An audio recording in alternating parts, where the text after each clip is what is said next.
Au sommaire de l'actualité, les pays producteurs du cacao célèbrent le cinquantenaire de l'Organisation internationale du cacao, une célébration axée sur la question de la durabilité et des conditions des travailleurs dans les cacaocultures. On saura plus sur la finale du Sika Invest Challenge 2023, remportée par le trio gagnant de la team de l'Université d'Ouaga. Pour objectif de se familiariser avec les acteurs importants du secteur agricole, le Centre de démonstration et de promotion de technologie a reçu une délégation d'équipementiers français. Et nous irons au Sahara 2023, où Africa Global Logistics, AGL, est au cœur de la logistique multimodale.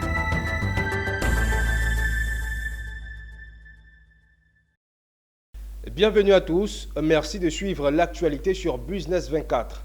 La grande salle du Palais des Congrès du Sofitel Hôtel Ivoire d'Abidjan a abrité la cérémonie de célébration du cinquantenaire de l'Organisation internationale du cacao.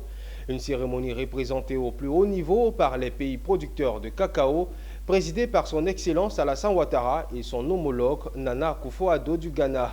Il a été question de la durabilité et des conditions des travailleurs dans les cacaocultures au sein des pays producteurs. Le compte-rendu de la cérémonie avec Pierre Tebeu et Marius Seri. La Côte d'Ivoire a été choisie à dessein pour abriter la cérémonie de célébration du cinquantenaire de l'Organisation internationale du cacao, ICCO. La raison est toute simple, la Côte d'Ivoire, en plus d'être membre de cette organisation, est le premier producteur du cacao au monde. Pour cette célébration, tous les acteurs du secteur se sont donné rendez-vous à Abidjan avec comme invité de marque le président du Ghana, Nana Akufo-Addo. C'est en 1973 que l'organisation est née dans l'optique d'appliquer l'accord international sur le cacao. 50 ans plus tard, les difficultés demeurent malgré les efforts consentis par les États producteurs à apporter aux planteurs une réelle condition. Au chapitre des discours, c'est le ministre du Commerce, de l'Industrie et de la Promotion des PME, Souleymane Diarra Souba, qui a démarré en saluant la performance de la Côte d'Ivoire depuis la création de l'ICCO. L'histoire de notre pays, comme vous le savez, se conjugue avec celle du cacao. En témoigne son impact sur les conditions de vie de nos populations et sur le développement économique accéléré de la Côte d'Ivoire durant les 20 glorieuses de 1960 à 1980.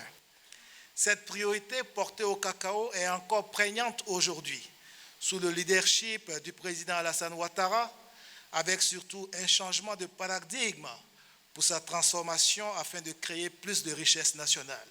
Le directeur exécutif de ICCO, Michel Arion, a relevé que 50 ans après, le prix équitable et le revenu décent des producteurs restent la priorité de l'organisation.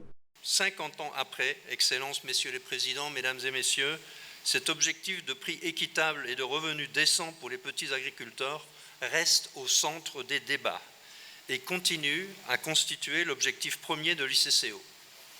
Nous pensons à l'ICCO que la durabilité, tellement c'est nécessaire dans notre secteur, et les prix payés aux producteurs constituent les deux faces de la même médaille et que l'un ne va pas sans l'autre. Le Premier ministre de Côte d'Ivoire, Patrick Achi, s'adressant au nom du président de la République, Alassane Ouattara, a insisté sur l'investissement du secteur privé dans la filière cacao. Toutes les mesures prises par le président de la République, son Excellence M. Alassane Ouattara, dans la même dynamique que le Ghana, pour inciter le secteur privé à investir massivement dans la filière, dans la logique d'une plus grande intégration dans la chaîne des valeurs mondiales du cacao.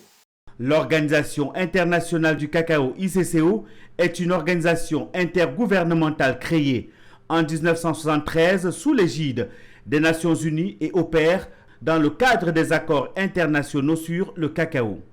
Elle compte 52 membres, dont 23 pays exportateurs de cacao et 29 pays importateurs qui représentent 92% des exportations et 80% des importations mondiales.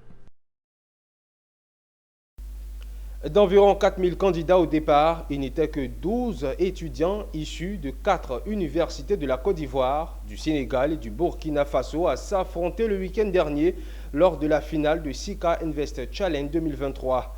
Après la difficile épreuve d'exposition et de questions-réponses devant le jury et le public sur comment vaincre la cherté de la vie, c'est finalement le trio gagnant de la team K06, capitale de l'université Ouaga, 3S, qui est réparti avec les 3 millions de francs CFA du vainqueur. Retour sur cette finale inédite du Sika Invest Challenge 2023 avec Konina Norgo. S'il y a bien un concours qui a du sens en Afrique et surtout dans l'espace UEMOA, Sika Invest Challenge en fait partie. À en juger par l'engouement que cette 3e édition a suscité auprès des étudiants de la sous-région. Près de 4000 étudiants au départ de cette compétition sous-régionale de gestion de portefeuille boursier, mais seulement 12 étudiants issus des universités de Côte d'Ivoire, Sénégal et Burkina Faso ont disputé la finale le samedi 30 septembre à l'hôtel Ivoire d'Abidjan. Une finale remportée par la team K06 capitale de l'université Ouaga 3S du Burkina Faso devant les universités FUPA, INPHB et ISM de Dakar. Après avoir convaincu le jury avec leur exposé sur comment lutter contre la vie chère, les vainqueurs ont ainsi empoché la somme de 3 millions de francs CFA avec des contrats de travail à l'appui. Ça, souvent, on est très heureux, on est très heureux d'avoir réussi à être premier. C'était un travail qu'on a commencé depuis 6 mois déjà. Et pendant ces 2 semaines aussi, on était très investis. On se battait vraiment pour ce titre. Donc, c'est vraiment la joie. Chacun des vainqueurs est reparti avec un chèque allant de 1,5 million à 500 000 francs CFA. À l'instar des éditions précédentes, le Sika Invest Challenge 2023 a tenu ses promesses et verra de nouvelles innovations lors de la prochaine édition, selon Daniel Agré, initiateur du concours. Concernant le concours pour l'année prochaine, en termes d'innovation, nous voudrions bien pouvoir inclure les jeunes étudiants de la sous-région qui étudient à l'extérieur, dans la diaspora, au Canada, aux États-Unis, à Londres, etc. L'objectif pour nous est de permettre en fait à ces jeunes gens-là de bien comprendre nos économies, de bien comprendre notre marché financier et d'être nos ambassadeurs auprès des différentes institutions ou bien auprès des différentes populations de ce côté-là. Cette 3e édition du Sika Invest Challenge a eu un succès retentissant avec la présence de tous les acteurs importants du secteur financier, de l'espace UEMOA et du ministre ivoirien du budget et du portefeuille de l'État qui voit en ses étudiants l'avenir du marché financier. Pour les avoir écoutés, je n'ai aucun doute que nos finalistes de cette édition constituent une belle pépinière de l'élite financière africaine. Après son sacre, l'université Ouaga 3S succède ainsi à l'INPHB de Yamoussoukro qui avait remporté la précédente édition du Sika Invest Challenge. Le CDT, Centre de démonstration et de promotion de technologie, a reçu une délégation d'équipementiers français. L'objectif est de se familiariser avec ces acteurs importants du secteur agricole et faire un réseautage afin de trouver des solutions à la mécanisation de la production, mais aussi de l'agrotransformation. Mondésir, Nascimento et Marusséry. Ils sont 25 entreprises françaises à fouler le sol ivoirien. Venues dans le cadre de la 6e édition du SARA, elles ont rencontré sur invitation de Meïté Bassessé, directeur général du CDT, les acteurs ivoiriens du secteur de l'agrotransformation. Ces entreprises françaises sont pour la plupart des équipementiers des domaines de la transformation, de l'emballage et de l'embouteillage. L'idée est de créer une plateforme d'échange entre les acteurs français et ivoiriens, sceller des partenariats, faire du réseautage, mais surtout amorcer un cadre d'échange de technologies. Au cours des échanges, Meïté Bassessé, directeur général du CDT, s'est dit heureux, mais regardant quant aux perspectives qui permettront d'asseoir une collaboration gagnant-gagnant et de protéger les équipementiers locaux dont les efforts sont louables. Ces entreprises ont été invitées à être en Côte d'Ivoire et elles sont là. Et donc en marge de l'exposition qu'elles font, elles ont tous des stands, elles ont souhaité venir au CDT pour être conformes un peu à la réalité de leur lien avec la Côte d'Ivoire. Donc venir au CDT, rencontrer des agrotransformateurs pour leur proposer les solutions françaises qui ont leur qualité, qui peuvent avoir leur faiblesse en termes de coûts, mais on a échangé sur ces questions de coûts, on s'est rendu compte qu'il s'agit simplement de faire la promotion de la qualité. Et il y a aussi les équipementiers ivoiriens à qui il faut donner des perspectives. Il ne faut pas donner l'impression qu'on va chercher des équipementiers d'envergure pour venir remplacer nos petits fabricants de machines. Non. Cette délégation française est, faut-il le souligner, venue de l'Auvergne et est présidée par Jérémy Tien. On est là avec une forte délégation, 25 organisations qui sont là sur le Sahara avec nous. Et c'est un partenariat qui existe déjà depuis longtemps, puisque depuis 2017, la région Auvergne-Rhône-Alpes a noué un partenariat avec la Côte d'Ivoire, avec la région du Bélier. Une visite guidée du parc d'exposition du CDT a permis à la délégation française de s'imprégner davantage des innovations des équipementiers de Côte d'Ivoire. Au cours d'une cérémonie de graduation au sein de MDE Business School, ce sont une quarantaine de DRH qui ont reçu leur certificat de fin de formation. La formation dénommée RH Business Partner Programme est à l'initiative du réseau ivoirien des gestionnaires des ressources humaines et a pour but d'aider les professionnels de RH à être plus efficaces et avoir les compétences allant au-delà des fonctions administratives des ressources humaines. Philippe Zabo, Augustin Kra. L'éventail des charges de travail des gestionnaires des ressources humaines ne cesse de s'élargir. Il faille donc qu'ils se forment. C'est le rôle du réseau ivoirien des gestionnaires des ressources humaines, lui qui a mis une quarantaine de ses membres à disposition de MDE Business School pour un renforcement des capacités.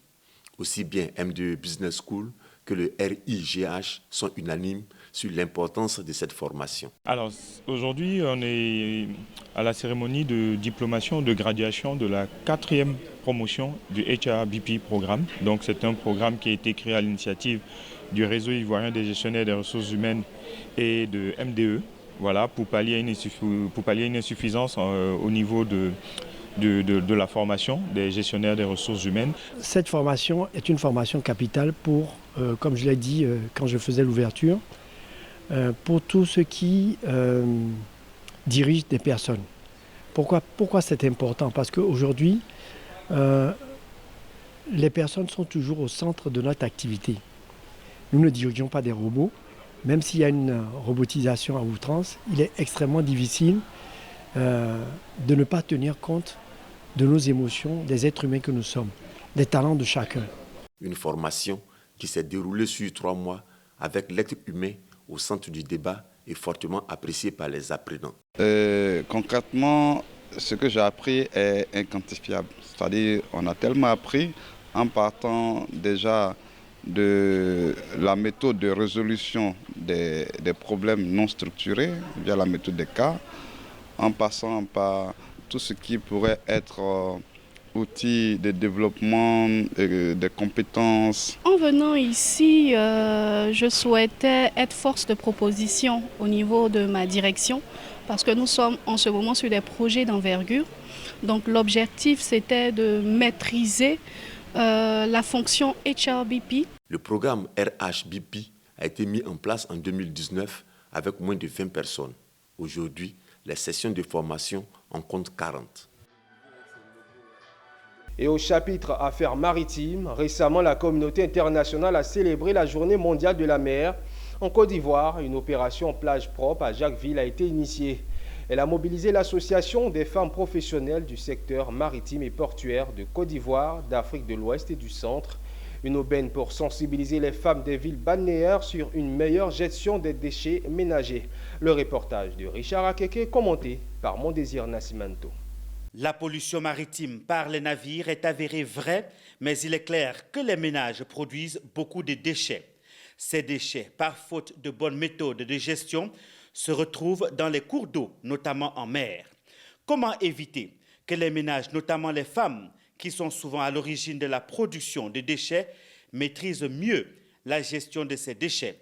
C'est tout le sens de cette opération initiée par l'Association des femmes professionnelles du secteur maritime et portuaire de Côte d'Ivoire et d'Afrique de l'Ouest et du Centre Wimassi et Wimoka, à l'occasion de la Journée mondiale de la mer.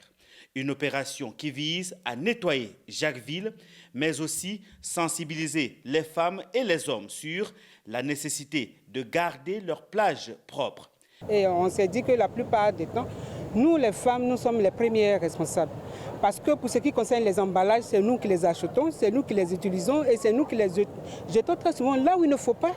Et c'est nous qui avons aussi la responsabilité de rendre l'environnement assez propre. Pour sa part, le chef d'arrondissement maritime d'Adiaké, Kwa Périmonte, représentant le directeur général, a souhaité que cette journée de sensibilisation mobilise les populations du monde autour d'une gestion durable des océans, tout en abordant des aspects essentiels de la vie humaine et des enjeux importants sur la survie de la planète. Alors, au niveau de la Côte d'Ivoire, nous avons décidé, n'est-ce pas, d'associer les thèmes de la compréhension de la convention MARPOL, c'est-à-dire la convention internationale de prévention de la pollution par les navires. Voilà. Et ensuite, nous avons également associé à cette année le thème de l'implication de la gente féminine à la gestion des déchets plastiques. Cette opération, faut-il le souligner, a bénéficié de l'appui de l'ANAGED. Un atelier bilan du projet pour contribuer à réduire la mortalité maternelle, néonatale et infantile en améliorant l'utilisation de la qualité des services de santé dans les districts sanitaires de Gbeke, dénommé Gbeke Laola, a eu lieu récemment à Yamsokro en présence du corps préfectoral et les autorités du ministère de l'Hygiène publique et de la couverture maladie universelle. Ce projet a pu se réaliser grâce à l'appui technique et financier de l'Organisation mondiale de la santé, OMS.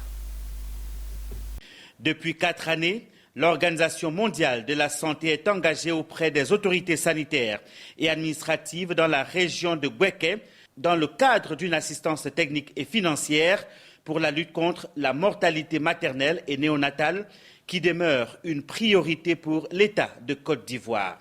De cet engagement est née une initiative dénommée Gbeke Laola, destinée à améliorer la qualité des soins maternels et néonatales, mise en œuvre depuis 2022 avec pour objectif de contribuer à la réduction des décès maternels liés à l'hypertension artérielle, à l'hémorragie et à la complication d'avortement de 75% d'ici 2024. Nos indicateurs au niveau des décès maternels au niveau du Gbeke n'étaient pas trop reluisants. Donc l'OMS a voulu nous accompagner pour faire en sorte que nous améliorons la qualité des soins prodigués aux mamans et aux nouveau-nés et faire en sorte que nous agissons sur les axes qui pourront faire en sorte que les principales causes des décès maternels puissent être vraiment éradiées dans notre région du Gbeke. Et au sortir de cela, depuis je crois 1 an de cette mise en œuvre, nous sommes venus faire le bilan et à mi-parcours qui nous montre que vraiment nous avons augmenté en performance au niveau des prestations et de la prise en charge adéquate de nos mères et de nos nouveau-nés et de nos enfants. Nous avons mis un bureau sur place avec un staff, une équipe qui accompagne, qui appuie sur terrain. Et ça, c'est un apport important. Bon, donc il y a cet appui technique, mais il y a aussi un appui financier qui a été accordé à cette initiative. Au total, ce sont plus d'une trentaine de participants issus de la région de Gbeke qui ont pris part à cet atelier. C'était un reportage de Charles Kouakou, commenté par Pierre Tebeu. C'est la ville de Dabakala qui a abrité le lancement de la première campagne de la chimioprévention saisonnière du paludisme. Cette nouvelle stratégie s'adresse aux enfants âgés de 0 à 5 ans et prend en compte les départements de Dabakala et de Dikodougou. C'était en présence des préfets des 2 départements, des représentants de l'USAID. Le reportage est signé Ouattara Daouda. 3 591 256 cas de paludisme ont été rapportés en Côte d'Ivoire, dont 1 703 364 chez les enfants de 0 à 5 ans. Une situation qui préoccupe le gouvernement ivoirien. C'est une stratégie de lutte contre le paludisme qui normalement se fait dans les zones où la transmission n'est pas continue. Mais en Côte d'Ivoire, vous savez que la transmission est continue. Mais il y a des zones comme Dabakala, Dikodougou et le Nord, il y a des périodes dans lesquelles le nombre de cas de paludisme augmente beaucoup plus lorsqu'on a des saisons de pluie. C'est une stratégie qu'on donne ces traitements-là à la veille des saisons de pluie pour permettre, c'est-à-dire que pour prévenir les cas de paludisme qui vont survenir chez les enfants pendant cette période de pluie. Le gouvernement américain, à travers l'initiative de l'Agence des États-Unis pour le développement international, USAID, appuie les efforts du gouvernement de Côte d'Ivoire pour la prévention de l'élimination du paludisme.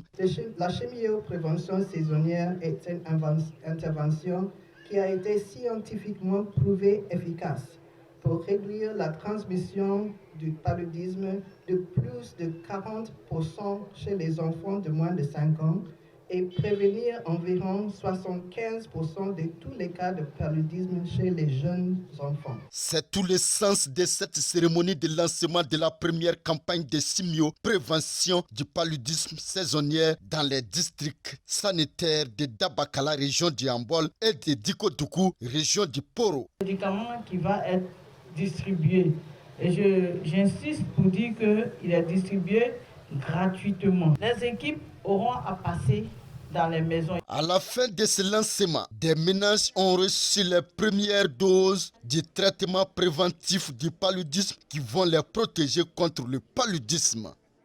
Et à Boaké, la 10e édition des Jeudis du District a consacré les échanges autour de la transformation des produits locaux. Pour édifier l'assistance à ce rendez-vous mensuel du district autonome de la vallée du Bandama, des entreprises privées de transformation des produits locaux et la direction régionale du commerce et de l'industrie ont exposé sur les potentialités pour parvenir à cette ambition.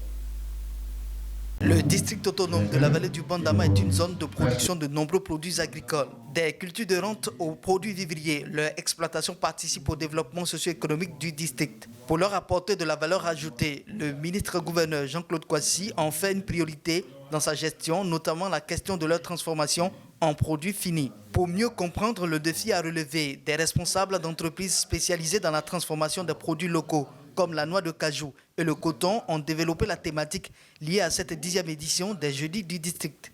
Déjà au niveau de la Côte d'Ivoire, il faut savoir qu'il y a eu un très grand progrès parce qu'on est passé d'un taux de 0,1% de transformation à 22%.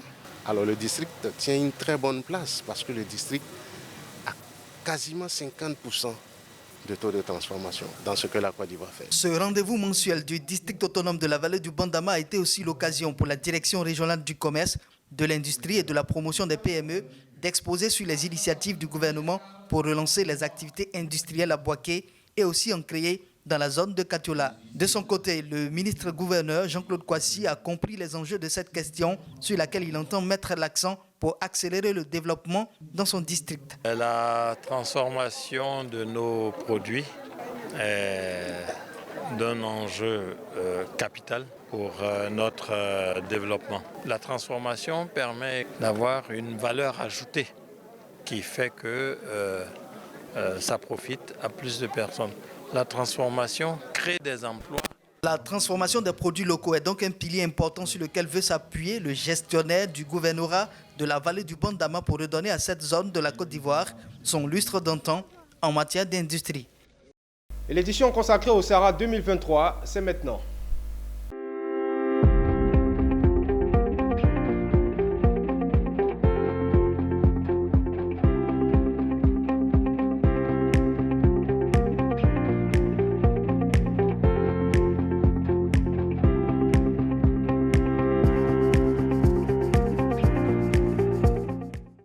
Le rendez-vous de l'agriculture et des ressources animales se poursuit. Merci Zénab de nous rejoindre en plateau pour en parler. Tout le plaisir.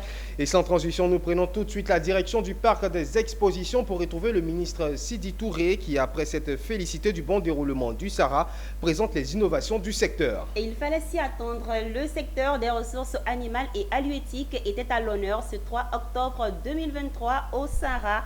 Une journée meublée de conférences, de panels sur les enjeux du secteur.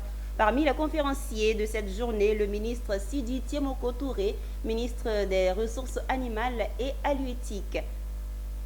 C'est un appel à la résilience et à l'innovation que le ministre des Ressources animales et halieutiques de Côte d'Ivoire, Sidi Tiemoko Touré, a lancé dans son adresse ce 3 octobre 2023, journée dédiée au secteur des ressources animales et halieutiques. Lors de cette journée, Tenue au Salon international de l'agriculture et des ressources animales d'Abidjan, Sarah, le ministre a présenté les actions majeures entreprises par son ministère, notamment la politique nationale de développement de la pêche et de l'aquaculture, PONADA, qui a fait l'objet d'un panel animé par le directeur de la planification.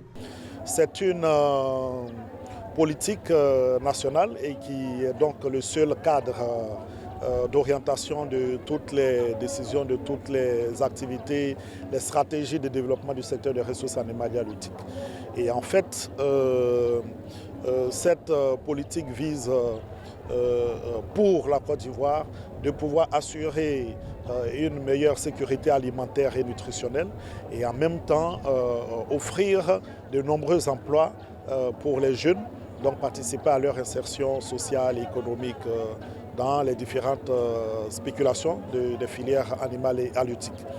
Nous avons, dans le cadre de cette politique, développé 5 stratégies, dont une qui adresse la question de la gouvernance du secteur, une qui s'occupe essentiellement de la production animale, une qui s'occupe de la production aquacole, une qui s'occupe des pêches et une qui s'occupe de la santé animale et sécurité sanitaire, hygiène publique vétérinaire. Évalué à près de 150 milliards de francs CFA, ce projet veut être une occasion pour les jeunes invités à prendre plus d'initiatives en termes de création et d'innovation pour l'atteinte des objectifs nationaux en matière de sécurité alimentaire. Avant notre présentation, Monsieur le ministre lui-même, qui a inspiré donc l'élaboration de cette politique, a sensibilisé les jeunes qui sont les premiers bénéficiaires de cette politique, donc à s'intéresser non seulement aux innovations, à s'intéresser au secteur des ressources animales et halieutiques, surtout dans la partie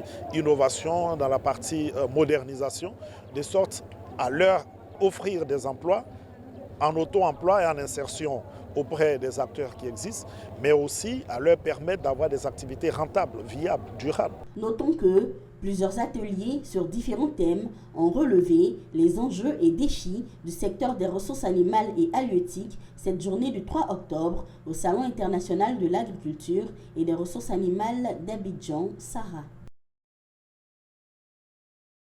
C'était un élément de Walter Kofi et Ezekiel Seri. Intéressons-nous à présent à la filière anacarde qui est résolument tournée vers la valorisation des coques. Dans tous les secteurs d'activité, la notion d'économie circulaire est de plus en plus sur les lèvres. Effectivement, la filière anacarde veut créer une véritable chaîne de valorisation des coques en CNSL, un sujet qui a fait l'objet de discussions au Sahara 2023 et la filière est sur la bonne voie selon nos reporters Konena Norgo et Doumbia Ayuba. Premier producteur d'anacarde avec environ 1,25 million de tonnes, la Côte d'Ivoire veut désormais passer à la vitesse supérieure, celle de la valorisation des coques en CNSL combustible, afin de créer une économie circulaire dans la transformation de l'anacarde. Et cet atelier Pays-Bas, tenu ce jour 4 du Sahara, a permis de discuter de la faisabilité. Parmi les panélistes, des experts, des ingénieurs et un représentant de la filière anacarde qui a livré les avancées de la Côte d'Ivoire dans le domaine. Dans le cadre de l'anacarde, nous avons donc à transformer les noix de cajou. De ces noix de cajou sont issues les amandes qui sont comestibles et qui sont vendues sur les marchés nationaux et internationaux. Mais vous avez aussi les coques. Et ces coques peuvent être réutilisées dans l'industrie de la transformation comme source d'énergie. Et au-delà donc de l'industrie même du cajou, vous pouvez utiliser ces coques comme source d'énergie dans les foyers. Et donc c'est ça que nous voulons développer. Et les coques peuvent être utilisées directement, mais comme on peut en extraire également de l'huile. Et donc cette huile qui est utilisée dans l'industrie chimique. Et nous avons donc parlé du centre de valorisation des coques que le Conseil du coton de l'anacarde s'apprête à mettre en œuvre à Yamoussoukro, qui vient en soutien aux initiatives privées. On voudrait pousser pour que ce combustible soit utilisé localement en substitut du pétrole. Ça sera toujours ça, d'économiser comme pétrole qu'on fait importer ici, on va dire. Et puis ça permettra aussi d'assurer des meilleurs revenus aux gens qui produisent cette huile. Cet atelier sur la valorisation des coques d'anacarde en CNSL a été organisé par les Pays-Bas, invités d'honneur de cette 6e édition du Sahara, prévue prendre fin le 8 octobre. Le 5e jour du Sahara a également été marqué par la présence de AGL Africa Global Logistics à travers sa filiale ivoirienne AGL Côte d'Ivoire. L'entreprise a présenté ses solutions de logistique multimodale au bénéfice des filières agricoles du continent. Leader du secteur avec une gestion de près de 40% du cacao ivoirien, l'entreprise a présenté une large gamme de ses services de transport terrestre, maritime, aérien et ferroviaire. AGL est le premier opérateur de logistique intégré en Afrique et aussi en Côte d'Ivoire. Nous offrons des services dans plusieurs domaines de la logistique, que ce soit le transport, l'entreposage et aussi le transit. Et notre présence au cours de cet événement se justifie par notre désir de partager notre expertise et notre savoir-faire à l'ensemble des opérateurs du monde agricole en Côte d'Ivoire, mais également pour le continent. Ce qu'il faut savoir, c'est que AGL en Côte d'Ivoire fait la logistique d'environ 850 000 tonnes de cacao, fèves et dérivés, ce qui représente environ 40% de la production, 350 000 tonnes de coton et également 200 000 tonnes de cajou sur une année complète. Donc l'enjeu pour nous en tant que logisticiens, c'est de faire en sorte que ces produits qui nous sont confiés par nos clients soient acheminés dans les délais et en toute sécurité au niveau des ports d'évacuation que sont le port d'Abidjan ou le port de San Pedro, raison pour laquelle nous mettons l'accent sur la qualité de service avec des tracteurs et des camions qui sont adaptés, mais également des magasins d'entreposage qui permettent donc de stocker ces produits agricoles dans les meilleures conditions de sécurité. Chaque année, nous investissons pour près de 10 milliards dans des infrastructures de stockage ou d'entreposage. C'est ici qu'en 2021, nous avons construit des stations d'empotage, autant à Abidjan qu'à San Pedro, pour faire de l'empotage du cacao vrac. Nous avons également construit en 2022 un magasin de 6 000 m² à Abidjan pour pouvoir stocker effectivement des produits agricoles comme le cacao et le cajou.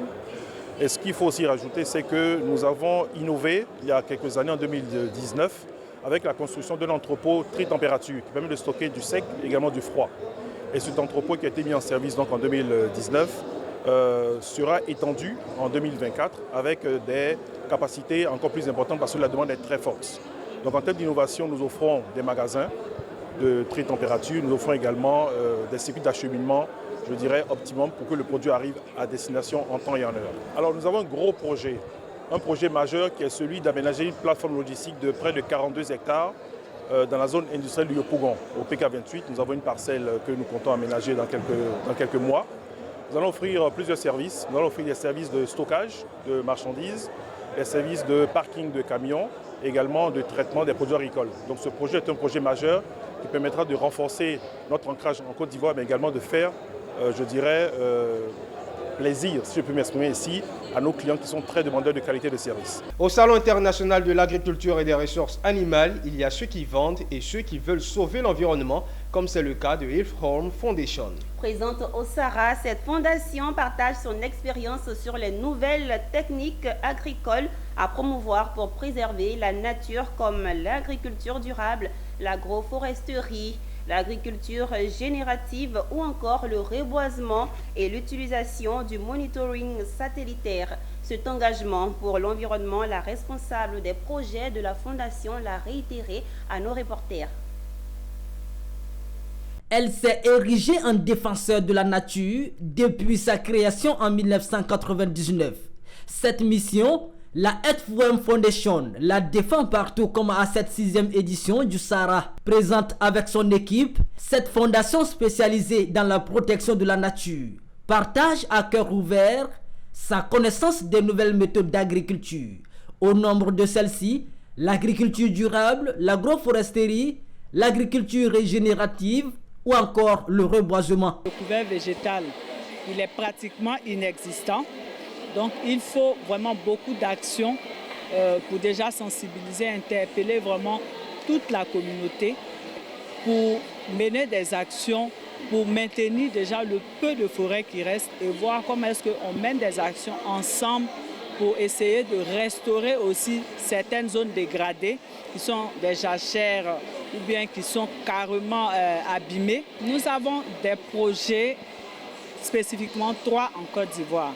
Le premier projet que je vais vous présenter, le plus ancien, c'est le projet aujourd'hui Landscape Soubré. Le projet de Landscape Soubré, tout le monde le sait, il y a 20 ans en arrière, Soubré était la zone phare en matière de cacao culture.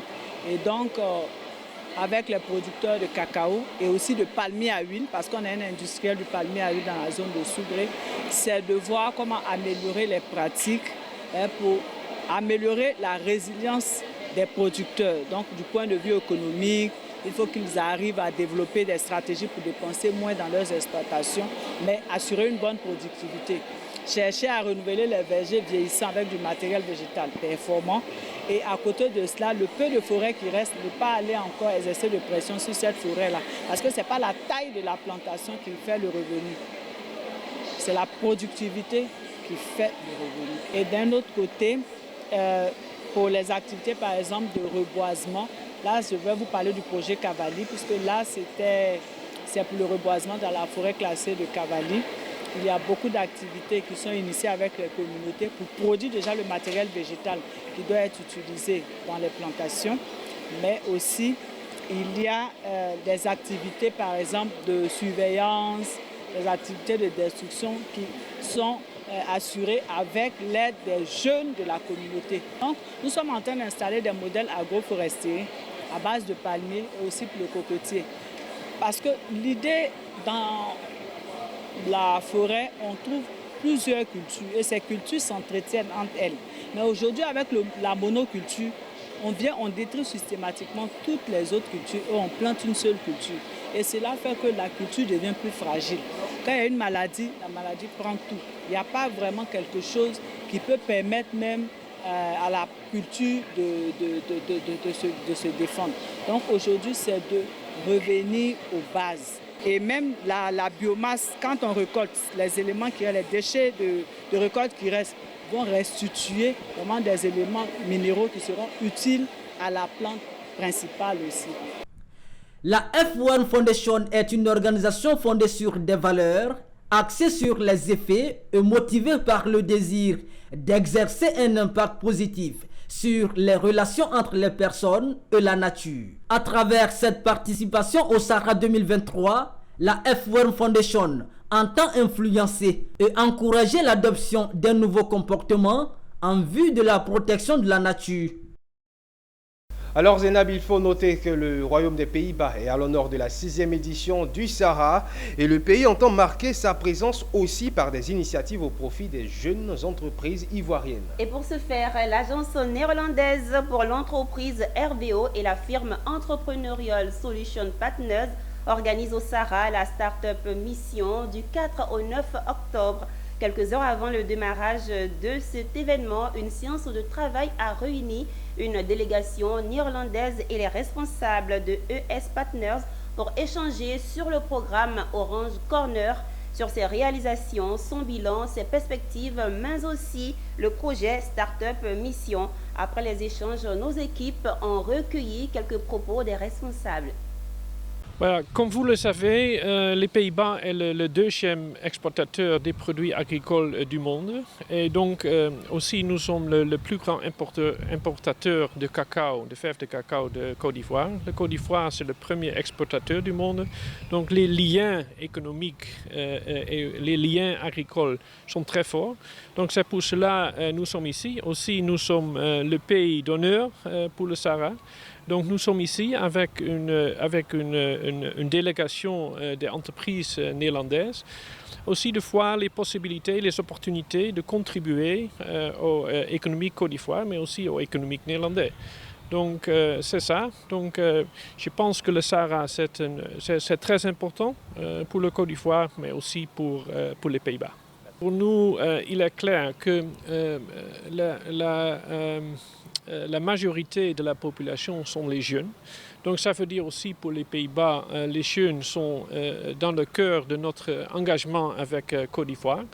Donc, et aussi, aujourd'hui, nous avons discuté avec les entreprises des jeunes.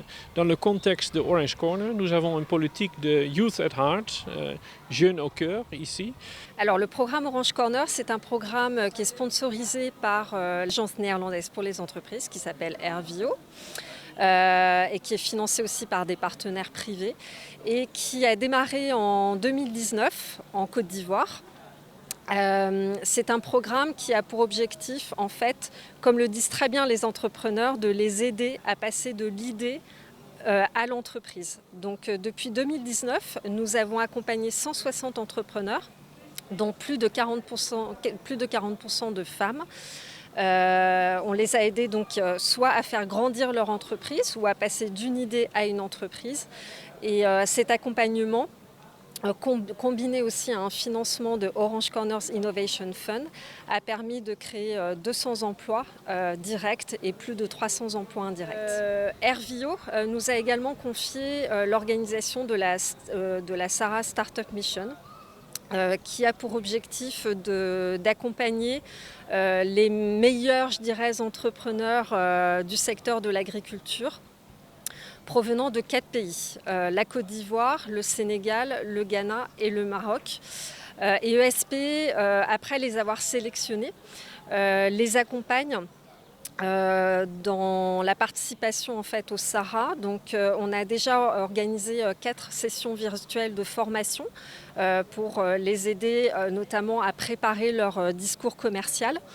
Et on les aide aussi à développer, à profiter de cette opportunité du SARA pour développer des relations d'affaires. Donc on les aide notamment à identifier les entreprises qui pourraient être pertinentes pour elles.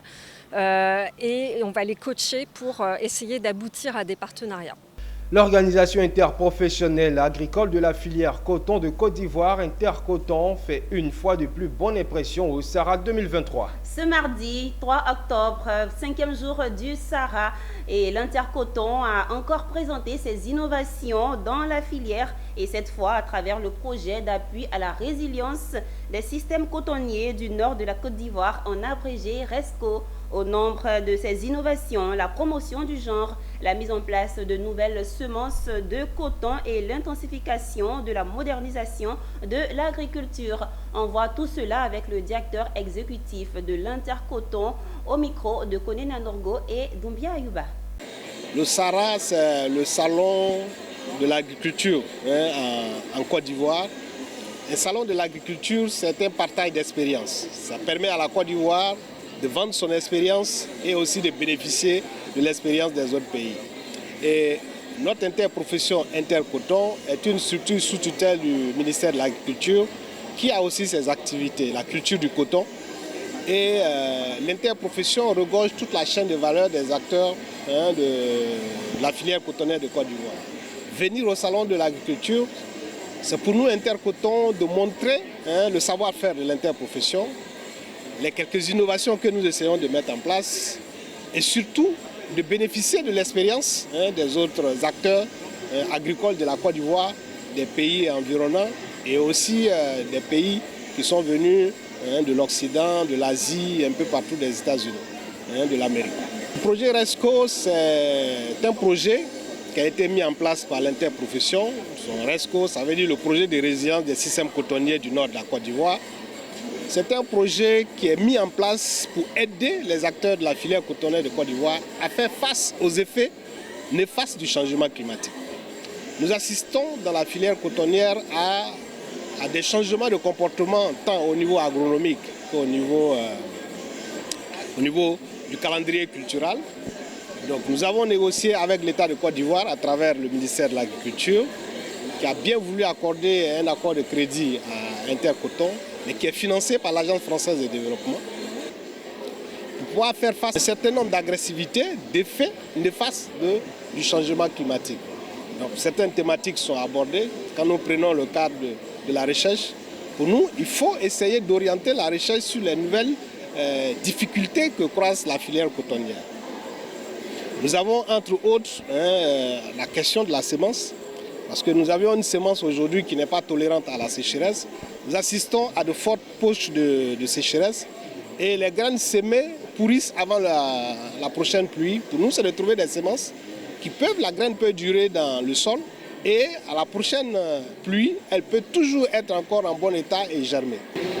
Je voudrais encourager tous les acteurs de la filière cotonnière à adhérer au RESCO. Les activités du RESCO vont changer la couleur, les couleurs du coton ivoirien. Nous allons amorcer un certain nombre d'innovations.